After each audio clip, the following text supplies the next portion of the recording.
Welcome to Mogobe Nuggets of Wisdom podcast.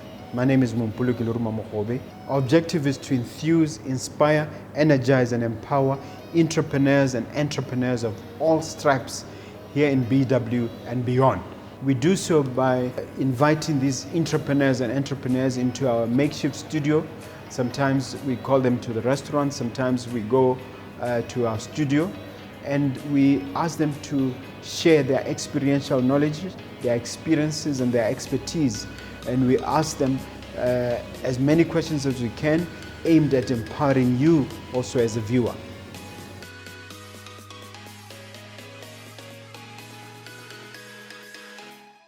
Hello dear viewer, dear listener, my name is Mompoloki Lerumo Mogobe. Let me take this opportunity to welcome you to yet another exciting, supercharged episode of Mogobe Nuggets of Wisdom podcast. It's always a privilege and an honor to introduce you to life-changing business education with a view to enthusing and energizing you. Please, I'm making a special request once again. If you haven't done so already, please subscribe and get as many people as you can to subscribe to our channel. We want to get to 10,000, 20,000 subscribers before too long. But anyway, let me introduce you, or let me allow my guest, her name is Oarabile Selotlegeng, to introduce herself and to tell us about herself. Welcome to the studio. Thank you. Like you have said, my name is Oarabile Bonosi Selotlegeng. It's actually in the clinic card, so I never leave it out. Okay, so it's a hyphen. It's another name. Okay, okay, It's middle name. Middle name. So I'm 39 years old. I'm a fish farmer. I really like to specify that I'm a fish farmer, because when you say you're a farmer, people generalize it. And we're going to talk about fish farming. Yes. Yeah. I started it in 2010 with my father, with the help of my father, who is Dr. Botswana. We've been together the moment I started saying, you know what, I'm done with 8 to 5. Even though I kept going back and forth with the 8 to 5. But I finally said, you know what, this is what I want to do, and I'm going to do it.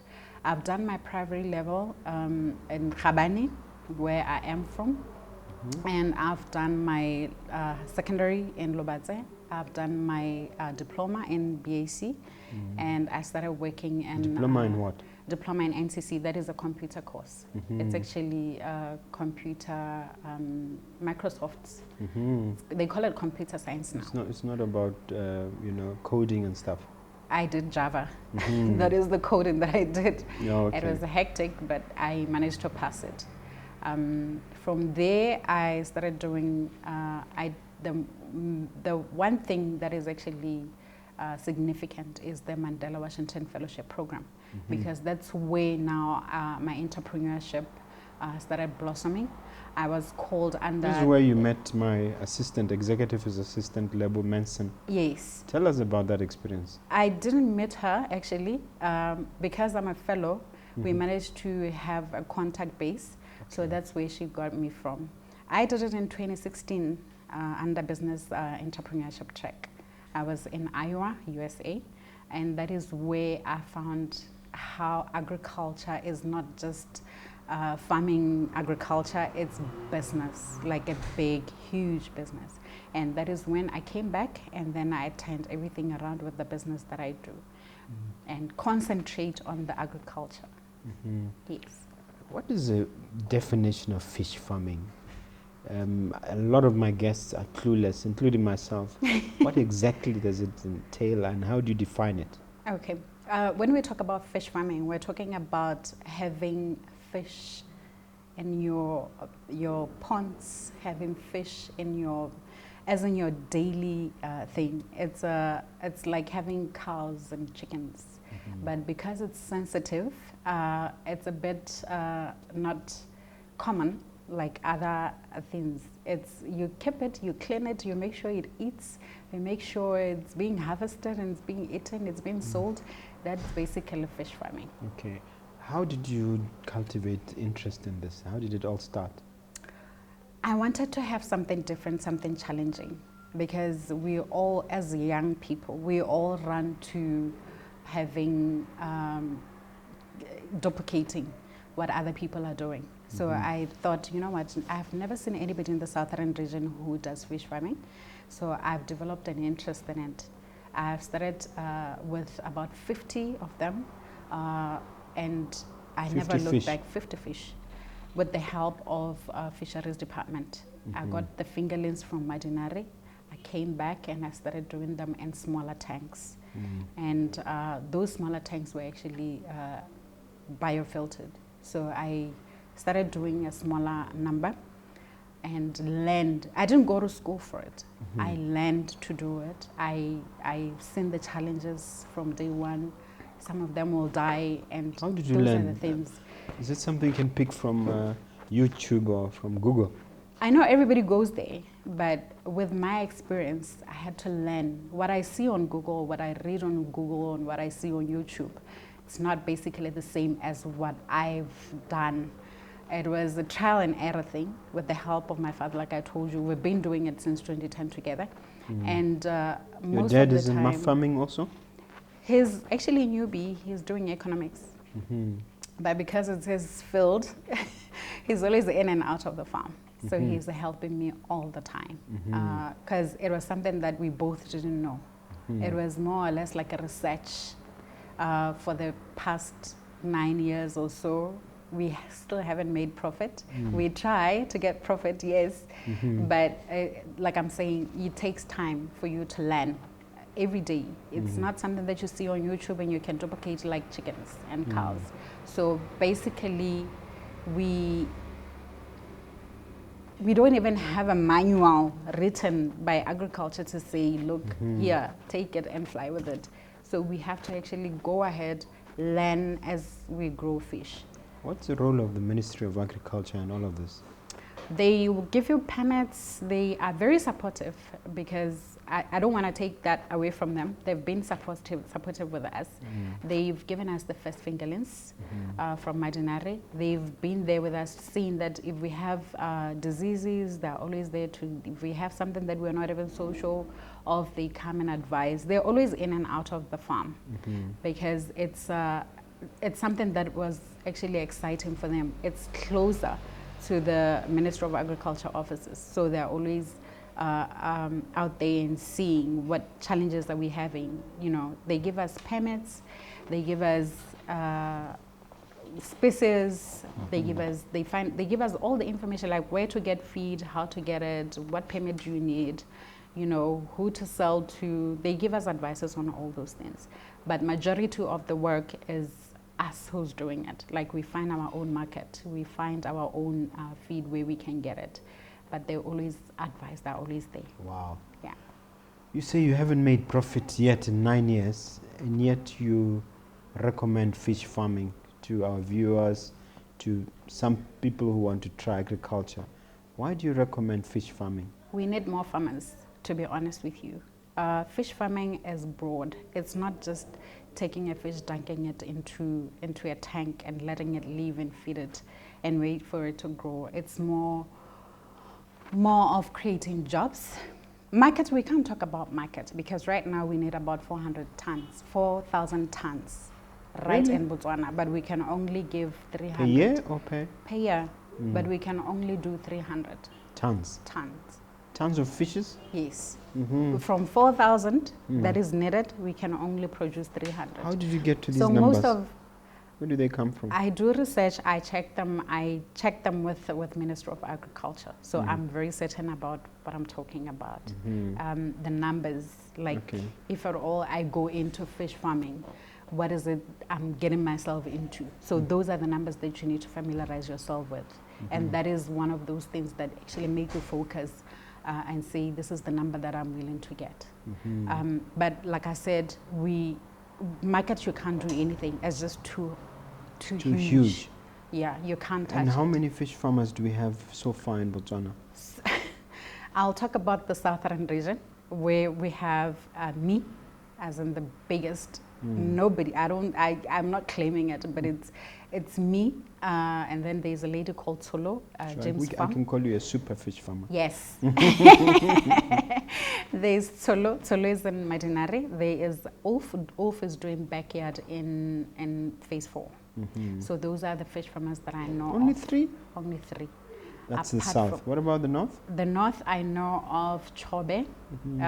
Chobe farm, they do have a lady there who is in Chobe, who does the So fish really, farming. it's tiny. It is very tiny. And then we have one it's called Asalron, that's in Francistown. But Asalron basically does aquaponics most of the time.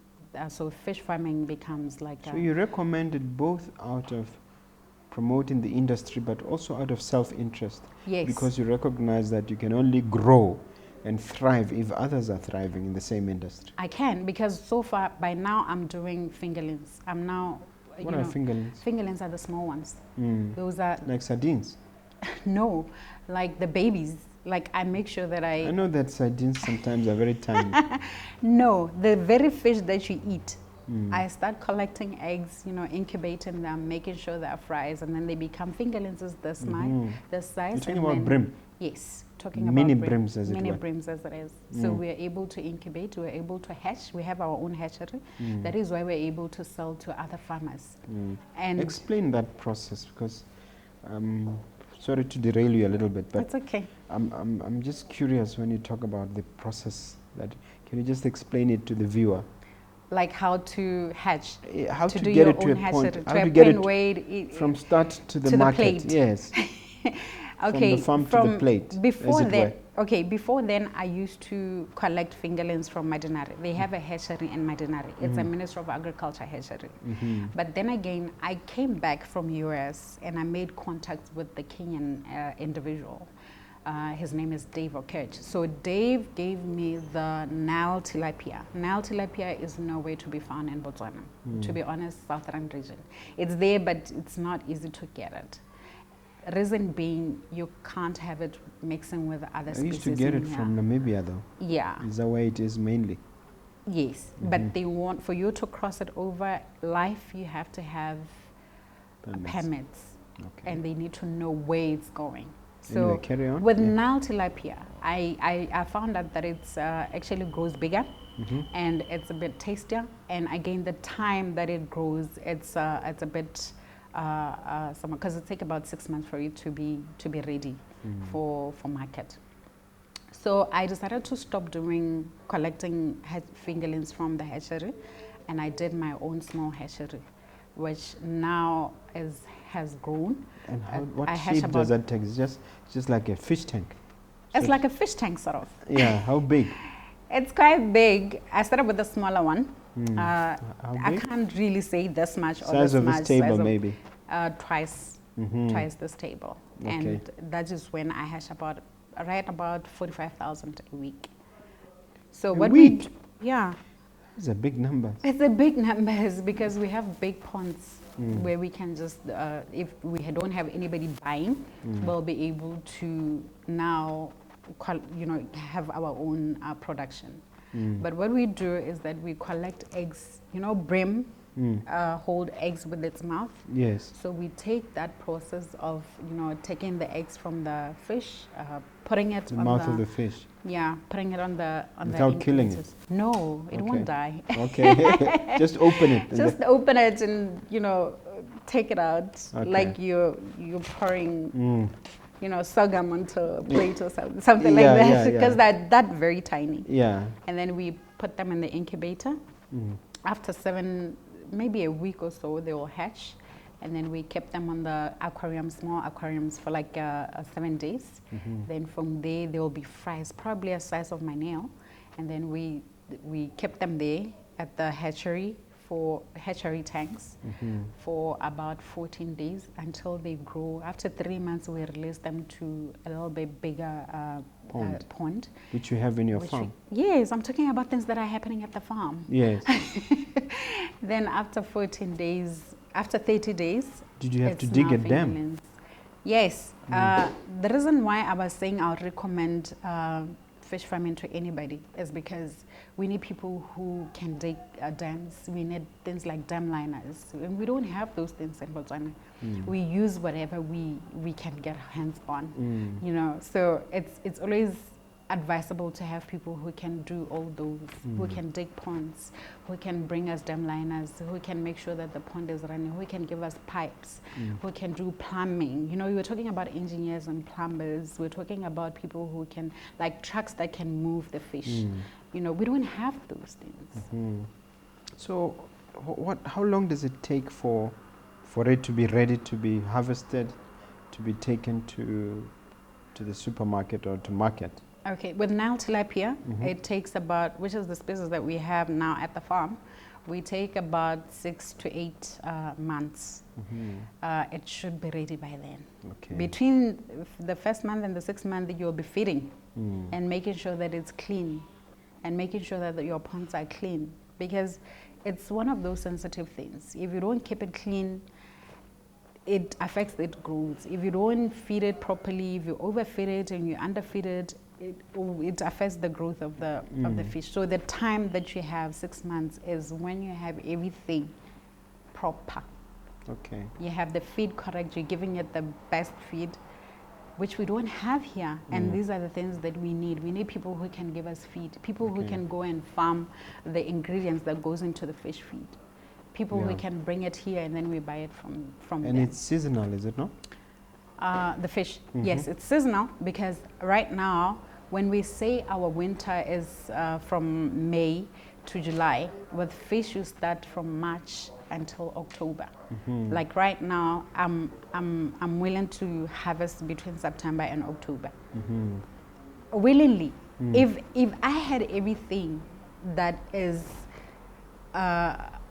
like covering, like maybe covers for the ponds or something that keeps the ponds warm, I would harvest every month, but I can't. As it is, you have it every 3 months I harvest, yeah. And who's your market? Individuals. Like I told you, the market is huge. I still can't sell to retailers because it's suicide. Why is it suicide? Because I'll be giving them a week. Within 2 weeks, they've cleared all the ponds. So I'd rather sell to individuals. The price there is also, you know, better than when you sell to retailers, because they're going to sell with the retailers. So far, I've sold 60 pula per kg, but with the individuals, I can go 110 pula per kg. Not only fish, but because I can add these little things in there. Okay. Yeah. Let's just pause there and talk about those little things. You've brought quite an array of things. Tell us about the little things. For me, they're big, but because you need this green stuff. But take us through each one and explaining each time how it complements the fishery business. Okay. Everything that is being grown in the farm, which is being farmed there in our farm, which is vegetables, which is birds, because we had to integrate it. It was a way of cushioning the fish farming business. You can't really do fish farming alone. It's a bit steep because you had to wait for those months for you to go and sell. So the best thing is to integrate it with the other stuff like horticulture and birds. So I went the indigenous birds route. And show us what you have. Which is, one of them is quail birds, which is this. This is How quail. much? What did you say? Quail. Quail, yeah. Quail birds.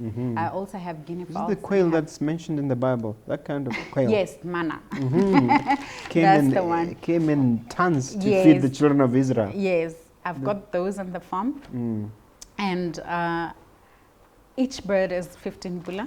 This tiny thing pula, here? That very tiny thing. So a pack like this, 1, 2, 3, 4, 5, 6 would be... 75. Yeah, Plus. yeah. Okay. Yeah.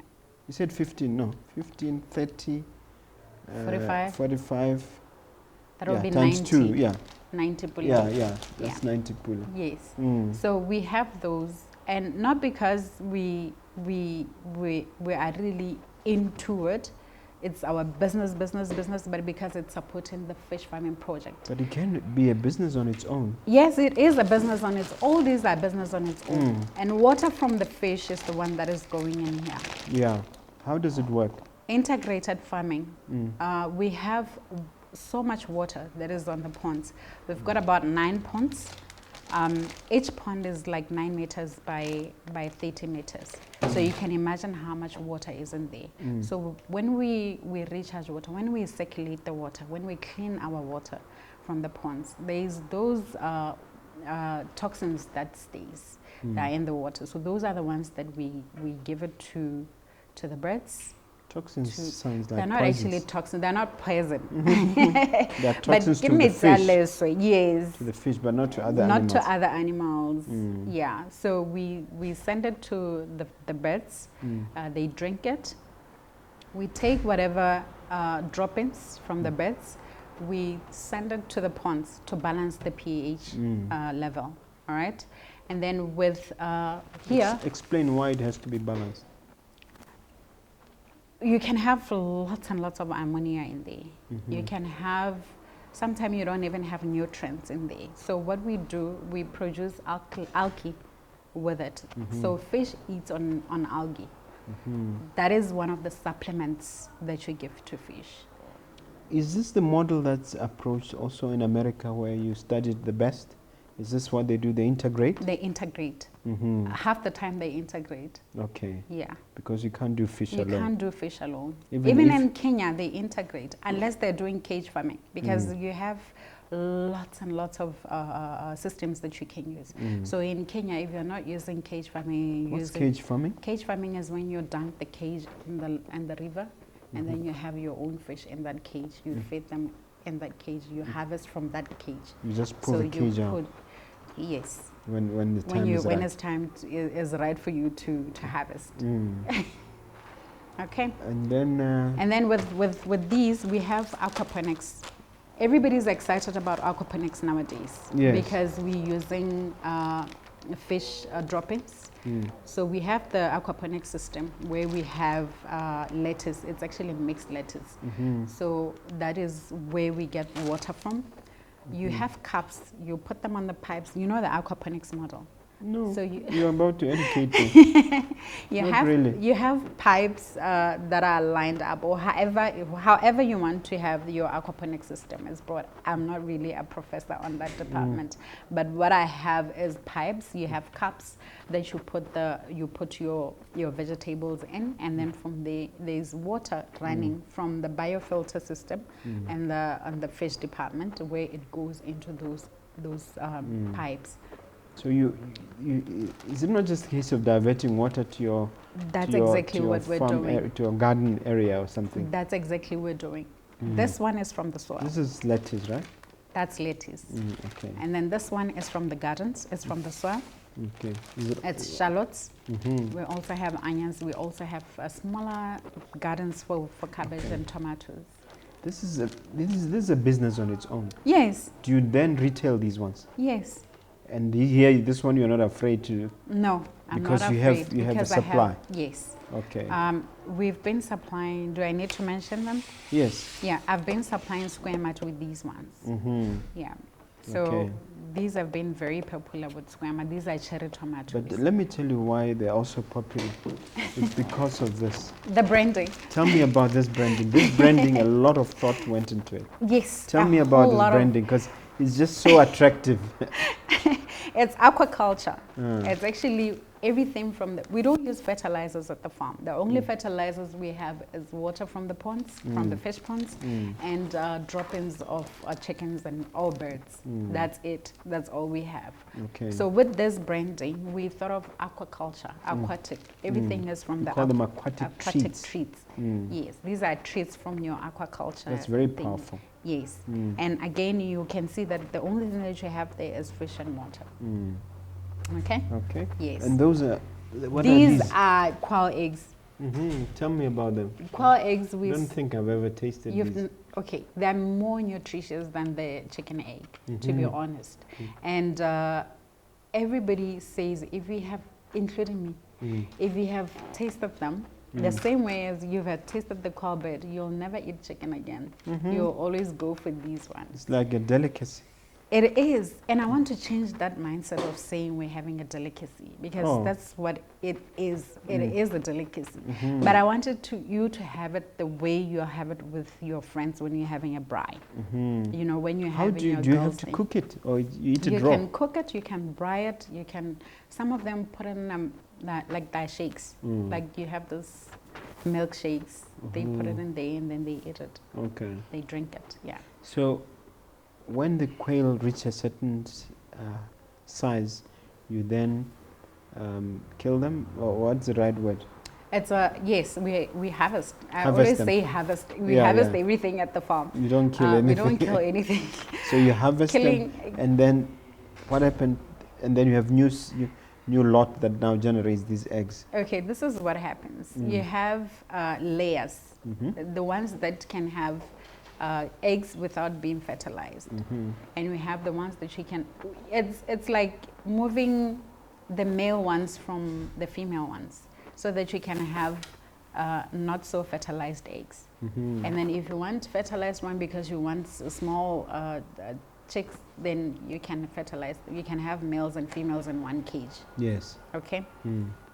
So with these ones that I'm selling, they are not fertilized. Okay. They're just for eating, for consumption. And then with the ones that are fertilized, I incubate them and then I hatch them. Okay. Hey. So with the same applies to the birds. I normally kill the females when they reach 6 weeks, just like chicken. Same process as chicken. They reach 6 weeks, we kill them, and then we have our quail meat. Okay. Okay. And then you said cherry tomatoes. These are cocktail tomatoes or cherry tomatoes. These are also from the garden. We also use water from the fish ponds to actually water them. Yeah. Because like I say, we are organic, and when I say organic, I mean it. Because fish and fertilizers, fish and chemicals, they don't mix. Your company is called Masunyana Investment. Yes. Yeah. What inspired the name? When you get to our farm, there's a lot of Masunyana. We've kept everything as is.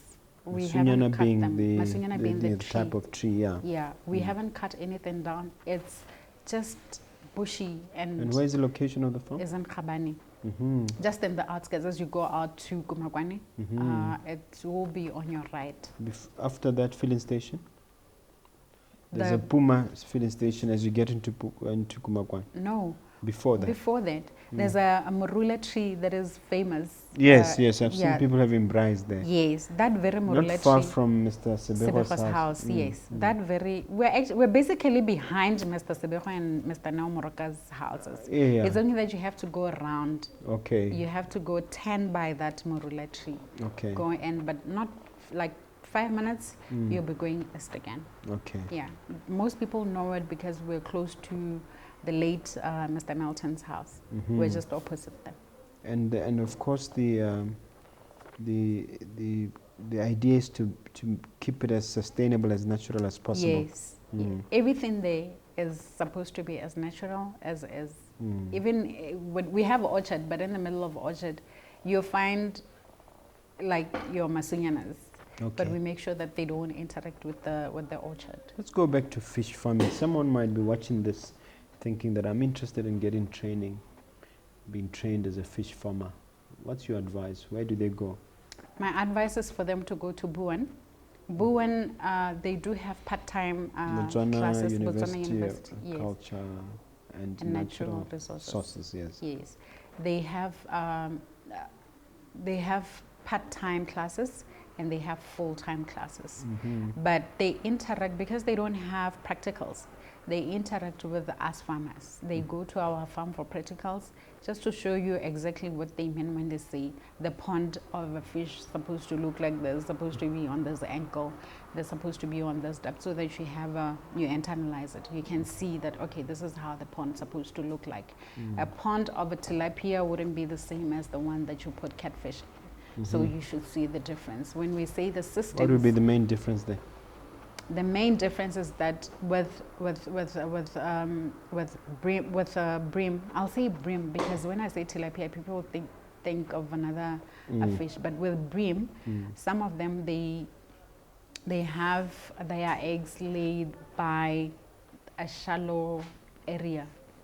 And then with catfish, they also go somewhere shallow, but it's supposed to be covered because that's where they keep their eggs in. So those are the differences. And again, it's not level. It's land, like it's the depth. It's like pool. You know, pool, you have the deeper side and you have the shallow side.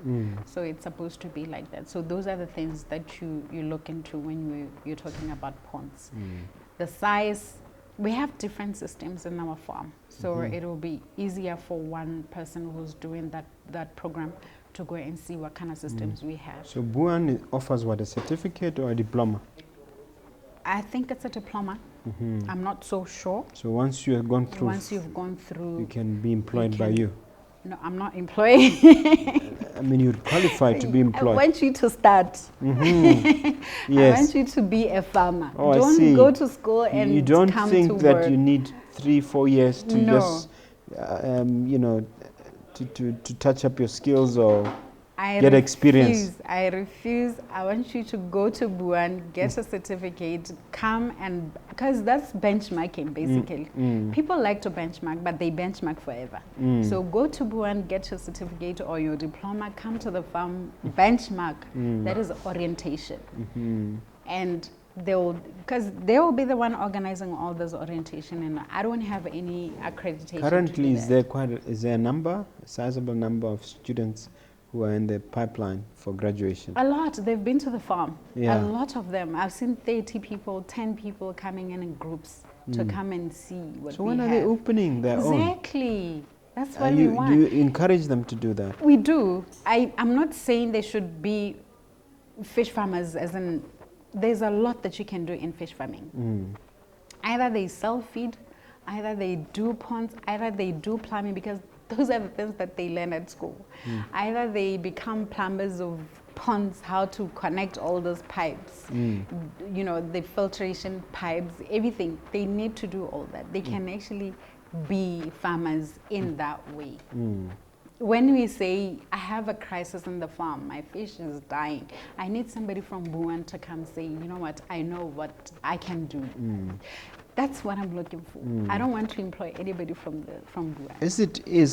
Is there a serious skills shortage in the fish farming industry? I think we're just scared. We like to duplicate. What do you That's the only thing that. But there's a shortage? But there is a shortage. Because with me, I had to learn everything by myself. Not reading from anybody, I had to research, And do apply. the trial and error and apply myself. Internalize everything that is. Because fish everybody farming. will ask the question, how do I start?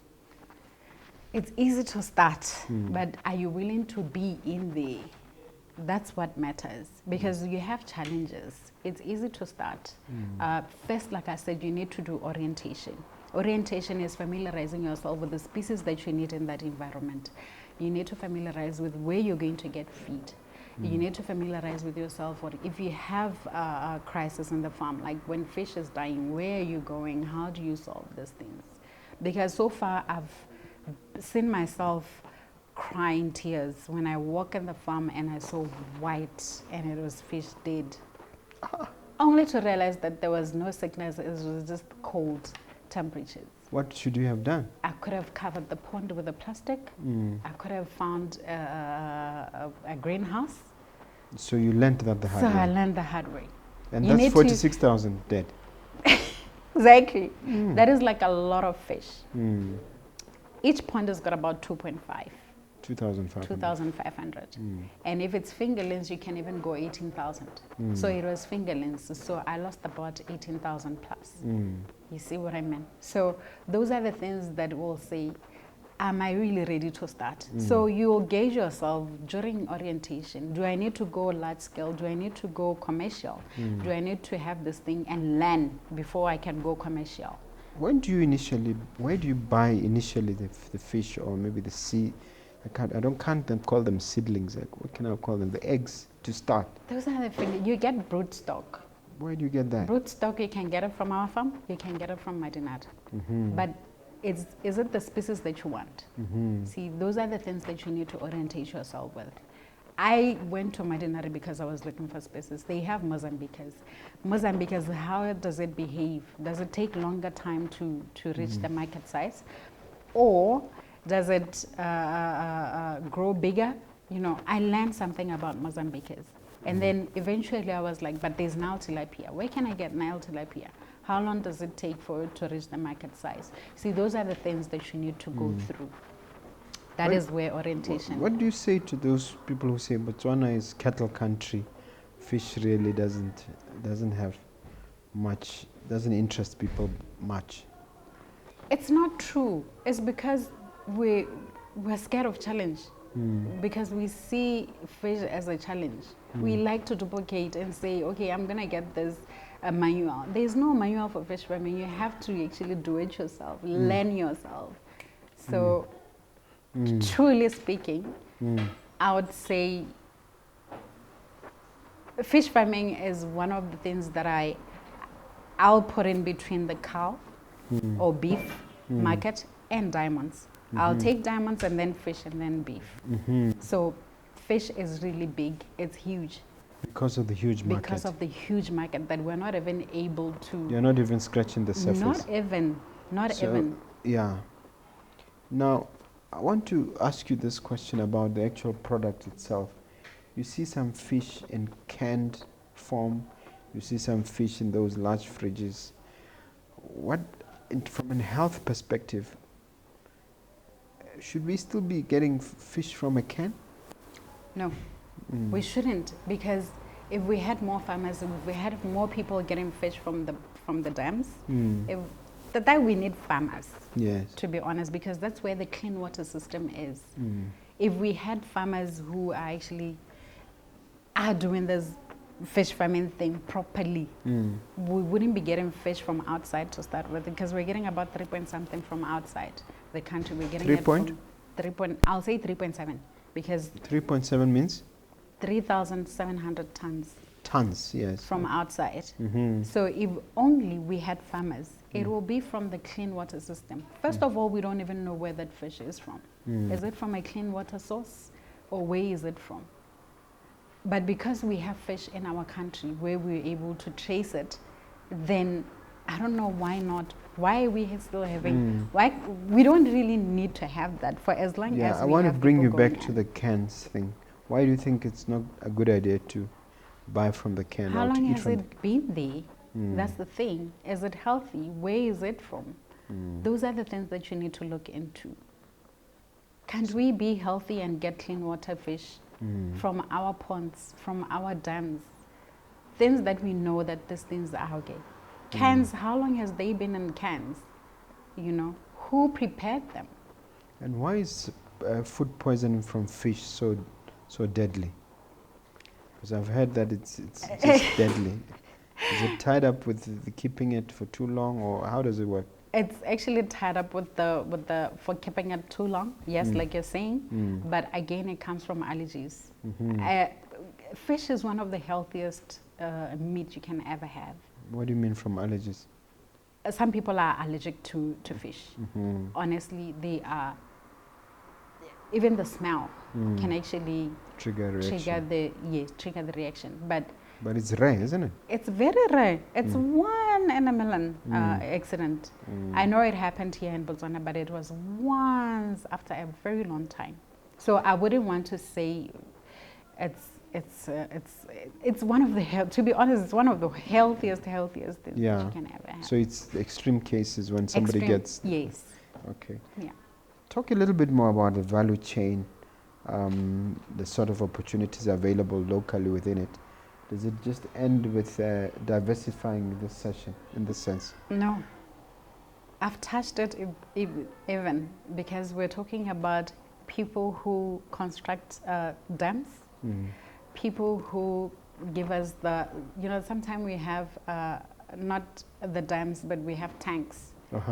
So we need people who do all those things. How are they going to connect the tanks to make a fish area of hatchery? See, and again, we need people who can do the moving of the fish from one farm to retail. We also, it's value chain. It doesn't even end there. It goes even when you harvest the fish, because you need somebody to harvest it, take it out from the ponds. You need somebody to clean it, kill it, clean it, gutter it, and you need somebody who does the packaging. You need somebody who's going to move it from the farm to the retail. You need somebody who's going to market it and sell it. Okay, you did say, Hori, profit-wise, you're still struggling if it wasn't for the fact that you've diversified. Yeah. I'm curious, how long does it take to become profitable in terms of your projections?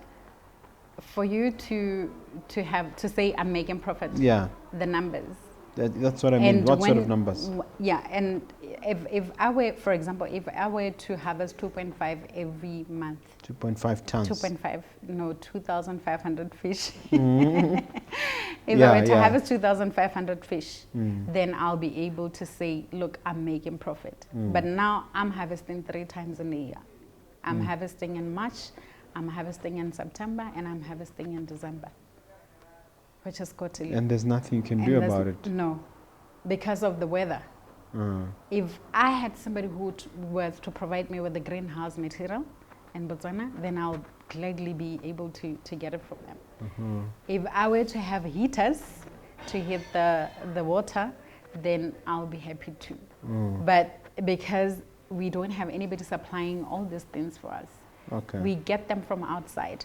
That is where I'm not making money. With the feed, I get feed from outside. I can't get it from here. So it's now expensive for me to get feed from outside. If I don't get it from South Africa, I get it from Zambia. And again, I can't buy in bulk because it expires in 6 months. So why don't you approach local banks or even SEDA? To do it? To fund you for these greenhouse things and all these things you need to scale. That's the shortcut.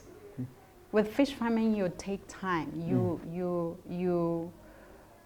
You become patient. You learn, like I'm saying. Okay, but you already know that you require these things. I know, but so I'm okay. Why don't you? For now, I'm okay. Okay, I think you are fearful of debt. With what I've invested, yes. Yeah, I think you're fearful because of debt. you invested a lot in already. Already we've invested a lot in our project. Yeah. But then again, if I bring But have you sat down to work out how much more you need to invest to make it really profitable? No, so far I'm okay. Have you considered angel funding? Because I'm part of Angel Network Botswana. I haven't considered it, and I haven't even thought about it because I'm trying to do it. No, I'm saying after 9 years. After is 9 it not years, time to scale? No, the little that I have is okay. Like I'm saying, I'm okay. All right. I you just need others to create the market. I just need others to come and create the market for us. Okay. That is when you guys come in. That is when your SEDA come in. That is when the commercial banks come in, to say, okay, let's fund you guys to start. They've already funded one person, the SEDA, and that's James Farm. And it's doing really well. So you get it. So if it's doing well, why can't we have other people coming in on board? Because you won't apply for funding. Yes. Because you won't apply for funding. No, I won't. Yeah. I won't. I'm saying that is the explanation. Nobody has the guts to do what the other guy has done. Am I right? Yeah, you are. Okay. Yeah. So maybe it's a bit of a challenge that maybe you need to sit down with financial advisors to help you get over this initial fear of funding. funding. Yeah, of looking for funds. Well, first of all, if at all they manage to fund one person, I don't think they are past that fear. Yes. If they manage to fund one person, it shows that it's doable. Yes. It shows that they can actually fund it. Which is a strong argument for saying go for it. I don't want to. Yeah. I still stand my ground. Yeah. I don't want to. Okay, maybe you and I should talk after this. I think there are deeper reasons beyond this. Now, in terms of the supply and demand landscape of fish in Botswana, you've already indicated clearly that there's not enough for the demand that is there. How many fish farmers do you think we need for you to say, yes, Now we're getting somewhere. How many more do we need? For now, in Southern region only, if we can get at least 25. 25 farmers. Yeah, from us. At least 10. If it's start. not able to start, the other 15 will come after. But at least 10. If we can have 10 farmers, then we're looking at people who will produce about maybe 1,000, you know, including us a month. You know, so that will be A start. a start To create a market. To create a market for it. And in terms of Because what look, do you see now? it's not just Botswana eating fish. We have people from your East Africa, your West Africa, and Asian community. Those are the people right now. Everybody. Those are the people right now. When I say I'm harvesting, they clear everything in the farm. Within a week. 2 weeks, I'm sold out. That is why it's not easy to tell everybody that I'm harvesting. I'll just tell 2-3 people, the other one, look, Rabi is harvesting. Don't tell this person. Okay, this person will go to the other person. Eventually, some of them are even going to call me and say, why are you harvesting and you're not telling us that you're harvesting? Because it's sold out. You don't even use social media? No, I'd rather call. Because if I go on Facebook, 75% of my clients are there and they're going to say, okay, we're coming, give me 40 fish. I remember one lady once said to me, I need 40 fish every week. Can you give it to me? And I'm like, I'm harvesting, yes, but I'm not going to give you 40 fish every week. You can rather give I'd rather give you this much. I have to ration and say, okay, I'll give you a kg, I'll give you 2 kgs, I'll give you 3 kgs. Do you have the same problem even with the other products which you've diversified into the integrated aspect of it? No, that is why I'm not even having a conversation. What I'm saying is that these ones are okay. The quail birds, we have restaurants here now who are actually doing quail. We have A Design in Setroa, they do quail. And we have Parateni Lodge, they do quail. All those lodges, they are, most people who are eating from those restaurants are from outside. Yeah. So they like quail. They like quail. Okay. So from there's individuals, families. So there the market is also, there's a captive market. There is, with the eggs and with the meat. What about the vegetables, these ones? Vegetables, these ones, actually what I've done, because I've realized that people are not really keen on vegetables when it comes to our farm. They're looking for fish, they're looking for quail, they're looking for guinea fowls, they're looking for Tswana chickens. So I make combos. I make a pack and say, okay, with this fish, you're gonna on this combo, you're gonna have fish, a kg of fish. You have shallots, you have 250 grams of lettuce. You have these. So I make a pack for them, for the families. Okay. So they sell as well. But basically, this is not where I am. Where I am is fish, and it's quail, yes, but vegetables is just one of those. It that supports the projects. Okay. All right. Now, in terms of the 5-year outlook, if you're looking at 5-10 years from now, what is the plan for the company Masunyana Investment? If you look into the future, 10, 20 years even. I wish to be the hatchery department, not producing to sell to market, but rather concentrate on doing fingerlings. Fingerlings are the small fish. That's where the hatchery is. That's where my plan is, because those ones you keep them for the shorter time, you release them to the other farmers. Okay, so you want to be like a distributor of those? Of fingerlings, yes. Why is it an advantage over what you're doing? I've already started doing it, so I know not everybody would want to go that route. I've seen people getting scared of the small fish, the tiny one from the egg. Get scared in the sense they don't want to get into that business. Yeah. So you see a niche, you see an opportunity. I see an opportunity on that department of producing fingerlings. Okay. And again, it's to be honest, it's less when it comes to feed. I'll be spending less. You don't spend as much. As much as the big ones. I'll be spending less on keeping them, like the environment, like electricity wise. So I'll be actually using less of those, unlike the big ones. Okay. There you use more of electricity, more feed, different types of feed. But with the fingerlings, it's just 3 months and they're ready to go. We're in the middle of COVID, as you well know.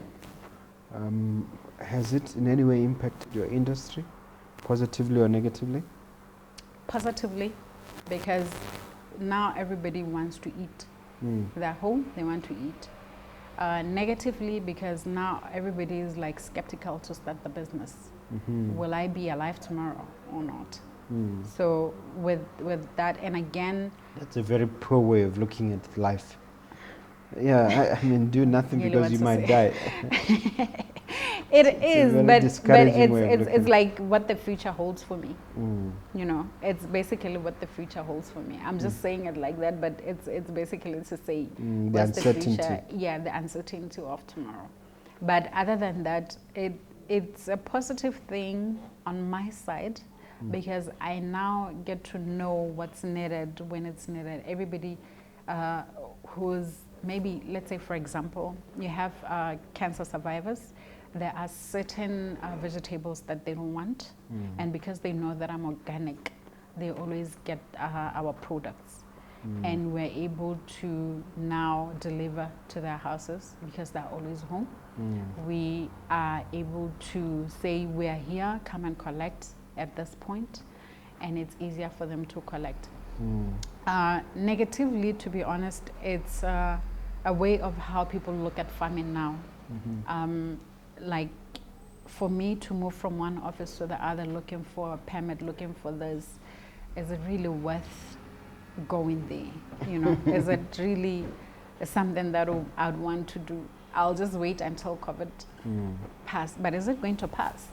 You see, these are the conversations that we have in corridors. Yes. But if you're not starting and thinking COVID might stop at some point, you are actually wasting time. So rather go for it. Jump if you have to, you know. So those are the things that I look into. I now able to, because before then I was not doing online business. I've now moved from, you know, calling people and doing that. I now do everything online. The payment is done online. The buying is done online. The orders are done online. That's very nice. You know, all that. So everybody is now very soon you'll have an app. Exactly. Are you working on that? I am thinking about it. I haven't started working on it, but I'm thinking about it. But because it helps me to be able to do other things in the farm while the business is moving, while the advertising is moving. I'll advertise something and then 2 hours later I have 10 orders. You see, and then an hour later they've already paid. All I do is just go, deliver, come back. Okay. Less time for me. I come back and continue with and the all these skills you acquired during COVID? All the skills I actually had to actually start doing them during COVID since last year. I've done even videos of how to do your own horticulture, because I was like, if you're not doing this thing, at least do it at your home. Do a backyard garden for yourselves. So I've started running you know, lessons on how to do the vegetable gardens, what kind of fertilizers do you need, organic things that you need to use while you're just home. So I've started doing that last year when the first lockdown started. I was like, I have plenty of my time. I now started, you know, even I was not online most of the time. So I started saying, okay, fine, let's just now started paying and ordering online, advertising online, calling people, you know, sending messages, sending emails. So we started using everything online. Wow. This is your chance to ask me a question, madam. Oh my word. The question has left my, because we talked about a lot of things. But I always wanted to pick your brain when it comes to entrepreneurship in your agriculture. Is it something that you thought of venturing into? Is there funding for it for other people? Is there something that you really want to start doing, like agribusiness in general, be it fish Yeah. farming, be it chicken, be it, is it something that have you done Yeah. it before? No, I think what happens is that one, like you said, one has to pick what they're competent in. Yeah. So my area of competence, they're quite diverse, but they include property and law, and also, you know, angel investing, the things that I talk about. I think there's a huge scope for farming, and I'm doing a little bit of old-fashioned cattle farming, sort of on the side, sort of an expensive hobby that I have to keep the maraga going. In fact, my son has gone to deliver feed right now in the marageng and to pay the mudisa. That is the extent of it. In terms of wanting to do it myself, I see that there's huge potential. I certainly see there's a huge demand, especially around COVID, for healthy vegetables. vegetables. But I think I'll let people like you do it, because we have pioneers, and I'll be cheering from the sidelines whilst doing my what I'm doing. Okay. Because you have to pick your trade True. and stick with it. So I've done that already. Okay. Okay. Now, as we then it means I'm not actually off rail, because I picked fish farming and I flew with it. I never looked back. So sometimes we regret and say, maybe I should have just gone ahead. No, You no, know, I think so- you're on the right track. I'm highly impressed. Look at that camera there as we Okay. come to the conclusion, and talk to that young, young entrepreneur or whoever is out there. Give them words of encouragement on fish farming, and give them a few takeaways. Okay. Like I've already said hello, so it's just to say, you know, it's easy to start fish farming. It's only that you just need to apply yourself, you know, learn about fish farming more often, orientate yourself, do the feasibility study on your area of environment where you want to do it, because the systems might work for me, but they might not work in your environment. So just because something is working on my area doesn't mean you should just be discouraged and say, I won't start it. You never know. Look for things that will derail your fish farming project, be it predators, be it feed, be it, you know, all those things they should need, be it the instruments they should use. I know we don't have them in Botswana, but trust me, you can use whatever that you have in your environment, in your area, in Botswana. Like right now, we don't have dam liners, but you'll find out that we use whatever liners that we have here. You don't even need to go to China to get all these things. You don't need machinery from outside the country. You can just use whatever you have. So if you're willing to be in touch with me, you can go on my Facebook page where you can actually send me questions on how to go ahead. I'll advise you, like where to start, where to go, who to call. I'll be willing to help, because I need more farmers than people who buy fish to go and eat. Give them your contacts, whether it's WhatsApp or email or whatever, so they can reach you as well. Okay, my cell number is 7226-2468. It also goes on WhatsApp, and my Facebook page is Bonosi Selotlegeng.